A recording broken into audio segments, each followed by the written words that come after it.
Hello friends, welcome to our channel Vichar box.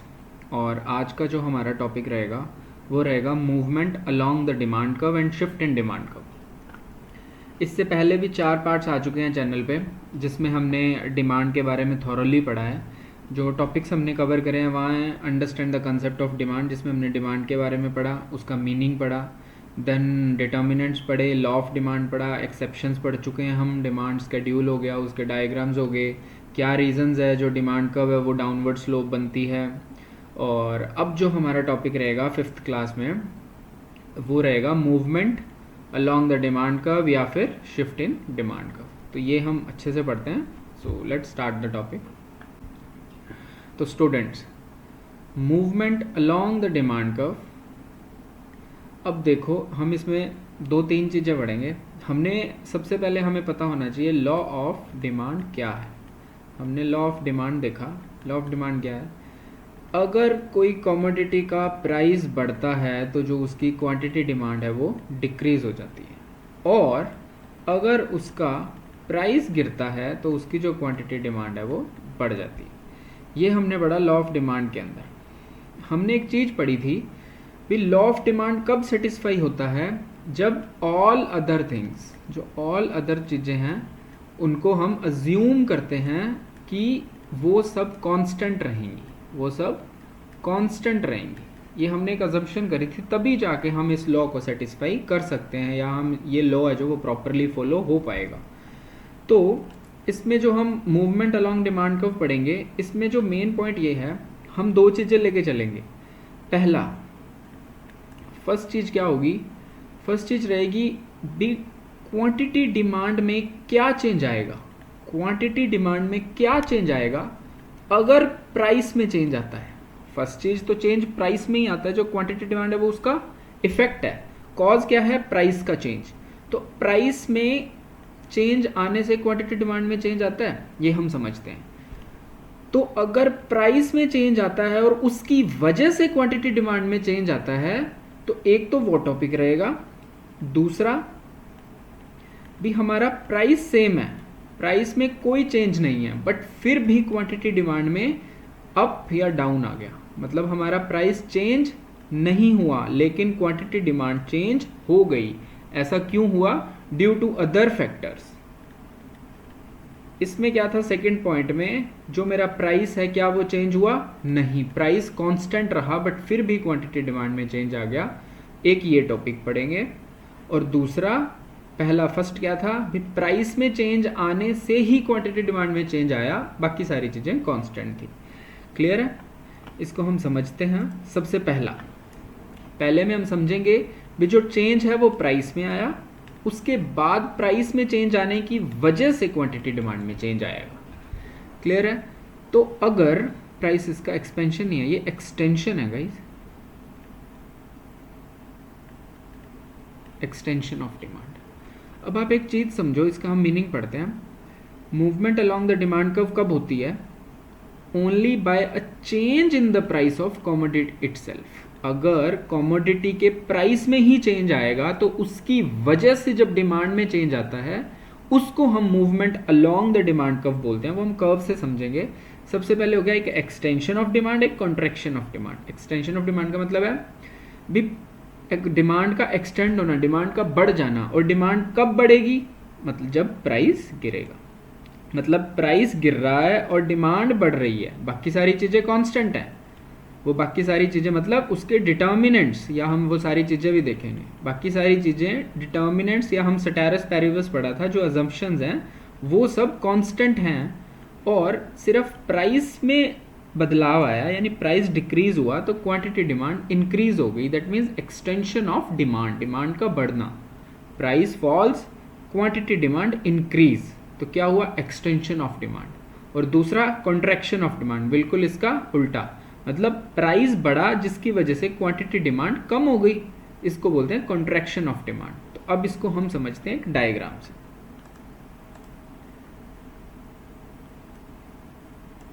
आप first diagram देखो, आप ये डायग्राम देखो, मैं आपको अच्छे से समझाता हूं।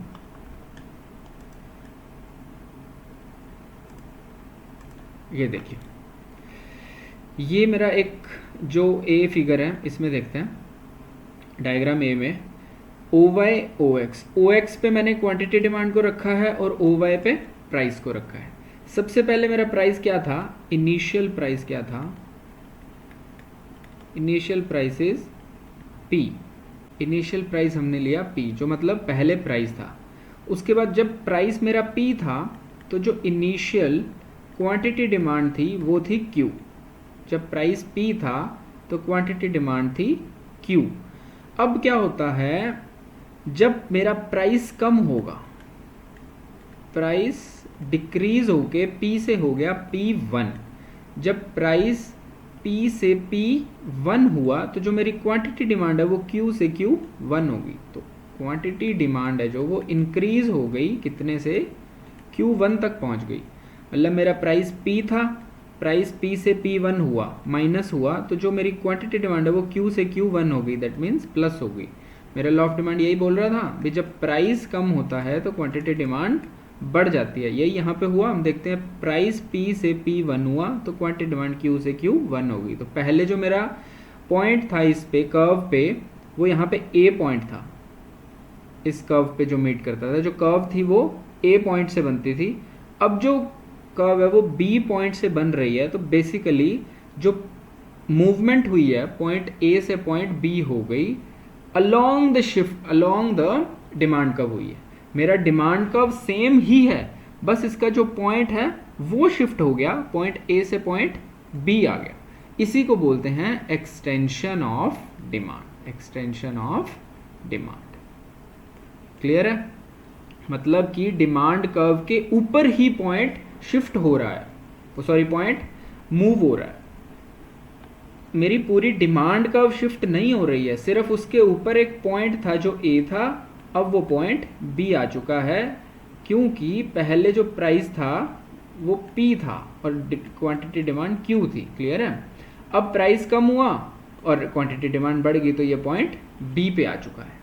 होप आपको ये पॉइंट क्लियर होगा।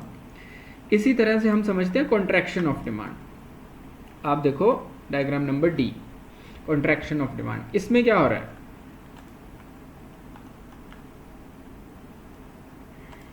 इसमें आप देखो क्या हो रहा है। सबसे पहले मेरा जो इनिशियल प्राइस था, initial price that is P, और उसके अगेंस्ट जो क्वांटिटी डिमांड थी दैट इज Q।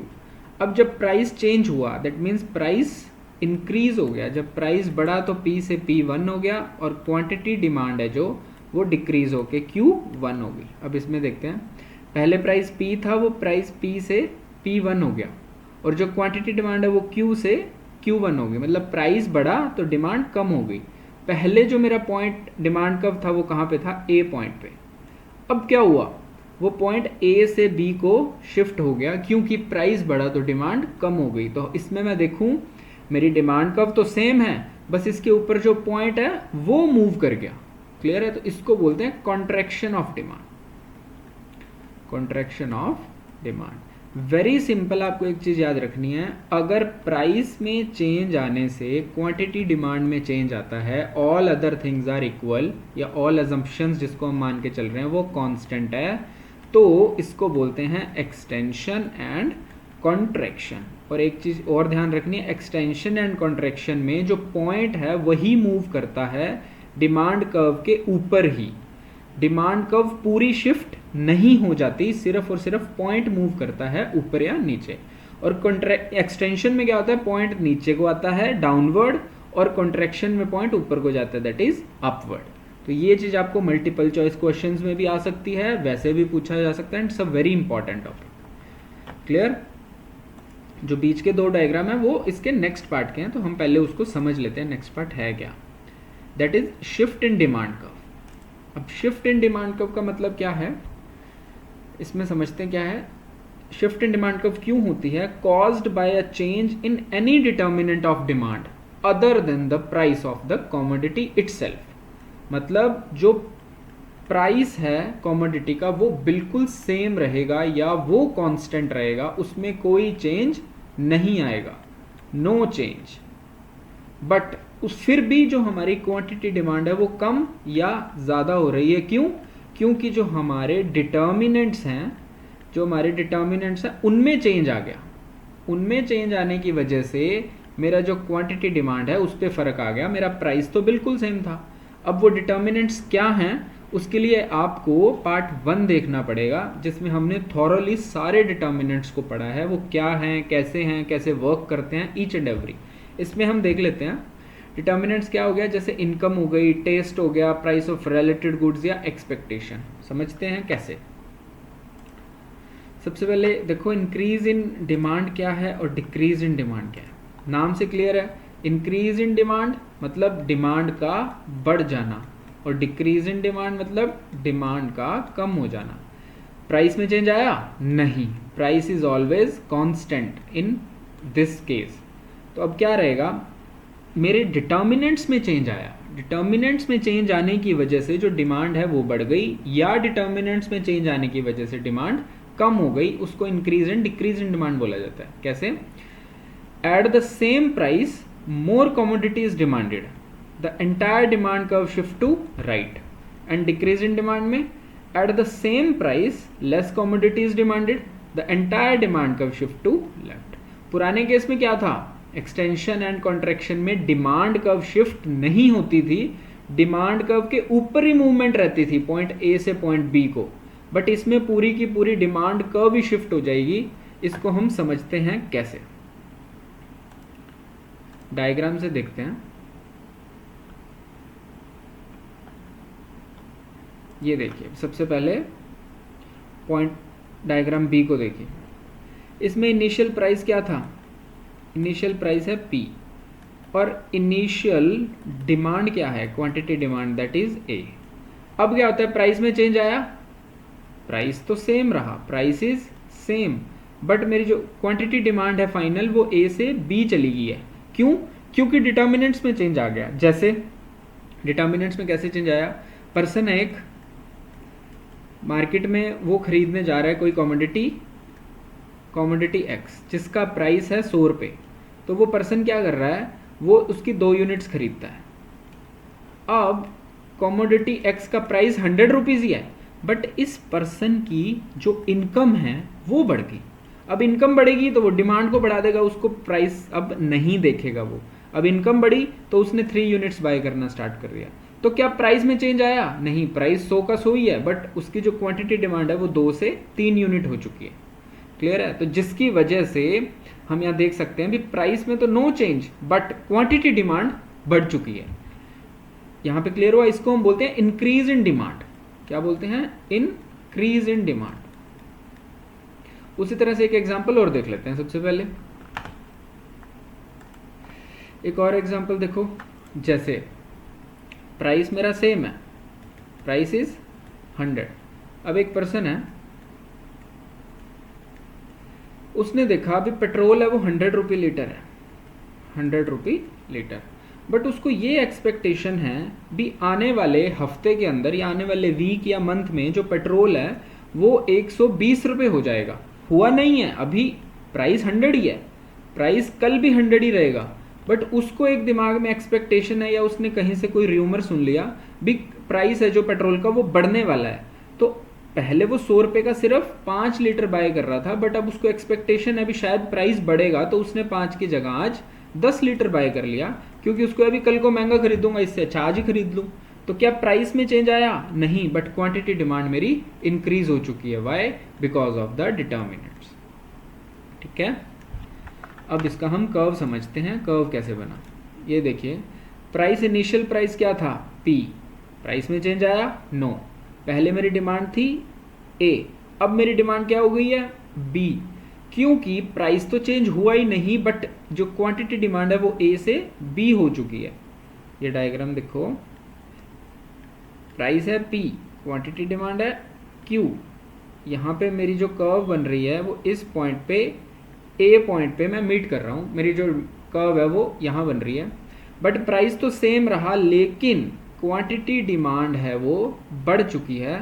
तो अब इस P और Q1 को जोड़ने के लिए मुझे यहाँ आना पड़ेगा, तो ये जो कर्व है वो यहाँ बनेगी। ये कर्व 1 है C1 और ये कर्व 2 है C2।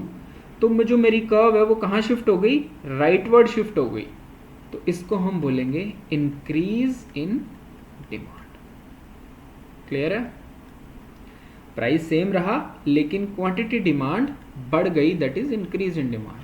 अब बिल्कुल इसका वाइस वर्सा क्या है, डिक्रीज इन डिमांड। आप डायग्राम नंबर सी देखिए, मेरा इनिशियल प्राइस P रहता है, इनिशियल प्राइस इज P, और मेरी जो डिमांड है वो इनिशियल Q है, लेकिन प्राइस सेम रहा बट किसी वजह से या डिटर्मिनेंट्स की वजह से जो मेरी क्वांटिटी डिमांड है वो Q से Q1 पे शिफ्ट हो गई, कम हो गई डिमांड। अब कम होने की वजह से पहले जो मेरी डिमांड कर्व थी वो DD थी, ये वाली DD डिमांड कर्व, अब डिमांड कर्व कहाँ आ गई, P और Q1 के अकॉर्डिंग A पॉइंट पे डिमांड कर्व आ गई है, that means demand curve leftward shift हो गई। Point clear? इसको यहाँ पे भी देखते हैं, इसकी एग्जाम्पल समझते हैं। सबसे पहले एग्जाम्पल क्या है, एक कॉमोडिटी है जिसका प्राइस है 100 रुपीज़, कॉमोडिटी X ले लो, उसका प्राइस है 100 रुपीज़। तो उस 100 रुपीज़ में उसकी जो डिमांड है वो है 5 यूनिट्स। क्लियर है? डिमांड है 5 यूनिट्स, डिमांड है 5 यूनिट्स। अब जो एक पर्सन है जो वो 5 यूनिट की डिमांड कर रहा है, उसकी इनकम कम हो जाती है। उसकी इनकम अगर कम हो जाएगी तो वो 5 की जगह 4 यूनिट ही बाय कर सकता है, चाहे उसका प्राइस 100 है। प्राइस 100 से 100 ही रहा, बिल्कुल चेंज नहीं आया प्राइस में, लेकिन उसकी क्वांटिटी डिमांड कम हो गई क्योंकि अब उसके पास खरीदने का पैसा कम है, या मैं बोल सकता हूँ उसकी परचेजिंग पावर है जो वो डिक्रीज होगी, जिसकी वजह से उसने डिमांड कम कर दी। क्या प्राइस में चेंज आया? नहीं, लेकिन फिर भी क्वांटिटी डिमांड में चेंज आ गया, जिसको बोला जाता है डिक्रीज इन डिमांड। तो डिक्रीज इन डिमांड में क्या रहता है, जो मेरी डिमांड कर्व है वो लेफ्ट साइड शिफ्ट कर जाती है, इंक्रीज इन डिमांड में राइट साइड शिफ्ट कर जाती है।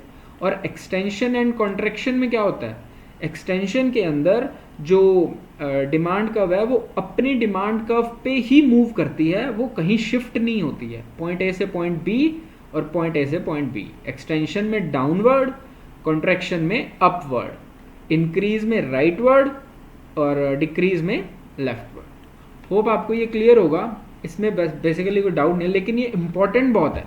आपको इसमें कोई भी डाउट लगता है, कोई भी चीज़ समझ में नहीं आता है, आप दोबारा पूछना चाह रहे हो तो आप मेरे को कमेंट्स में बताइए, हम इसको और थोरोली पढ़ेंगे। होप आपको वीडियो समझ आई होगी। Thank you.